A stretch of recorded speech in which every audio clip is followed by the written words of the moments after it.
ഒത്തിരി നടന്മാർക്കൊപ്പം ഒട്ടിച്ചേർന്ന് അഭിനയിച്ചു. എന്നാൽ ഈ നടൻ ചെയ്യാൻ പാടില്ലാത്തത് നടി ശ്രുതി. ഒരിക്കൽ ഈ വിവാദം കത്തിക്കയറിയതാണ്. അതൊന്നണഞ്ഞു നിൽക്കുകയായിരുന്നു. അതിലെ തീപ്പൊരി വീണ്ടും ഊതിത്തെളിയിച്ച് ഇതാ വീണ്ടും എത്തിയിരിക്കുകയാണ് നടി ശ്രുതി ഹരിഹരൻ. ജന്മം കൊണ്ട് മലയാളിയായ ശ്രുതി ആദ്യം അഭിനയിച്ചത് സിനിമാ കമ്പനിയിലും തുടർന്ന് തെക്ക് തെക്ക് ഒരു ദേശത്ത് എന്ന ചിത്രങ്ങളിലായിരുന്നു. 2012 അത് കഴിഞ്ഞ് തെലുങ്ക്, കന്നഡ, ഹിന്ദി, തമിഴ് ഭാഷകളിലെത്തി. വീണ്ടും മലയാളത്തിൽ സോളോ എന്ന ചിത്രത്തിൽ ദുൽഖറിനുമൊപ്പമെത്തി. ഇതിനിടയ്ക്കാണ് തിപുണൻ എന്ന തമിഴ് സിനിമയിൽ അർജുന്റെ നായികയായി ഭാര്യാവേഷം ചെയ്തത്.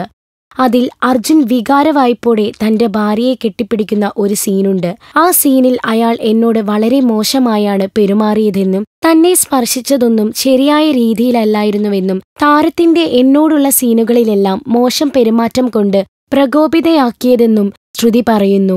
2017 ഇറങ്ങിയ ചിത്രത്തിലെ ദുരന്തം ഇപ്പോ വെളിപ്പെടുത്താൻ കാരണം എന്ന് ചോദിക്കുന്നവരോട് ശ്രുതി പറയുന്നു, ശരിയാണ്, അന്നേ എനിക്ക് പറയാമായിരുന്നു. ഞാൻ സംവിധായകനോട് പറയുകയും ചെയ്തു. പക്ഷേ സിനിമയോടുള്ള സ്നേഹം കൊണ്ട് ഞാൻ കാരണം ഒരു പ്രതിസന്ധി ഉണ്ടാകരുതെന്നുള്ളതുകൊണ്ട് പറഞ്ഞില്ല. സഹകരിക്കുകയായിരുന്നു. ഞാൻ അസ്വസ്ഥയായിരുന്നു. സ്ത്രീകൾ പ്രതികരിക്കാത്തത് പലതും എന്നെ വേദനിപ്പിക്കുന്നു.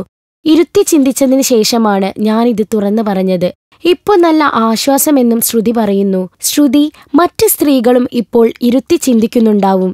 വർഷം 3-4 കഴിഞ്ഞ് ഫ്രീയാകുമ്പോൾ വല്ലതും വിളിച്ചു പറയണമല്ലോ എന്ന കാര്യമോർത്ത്.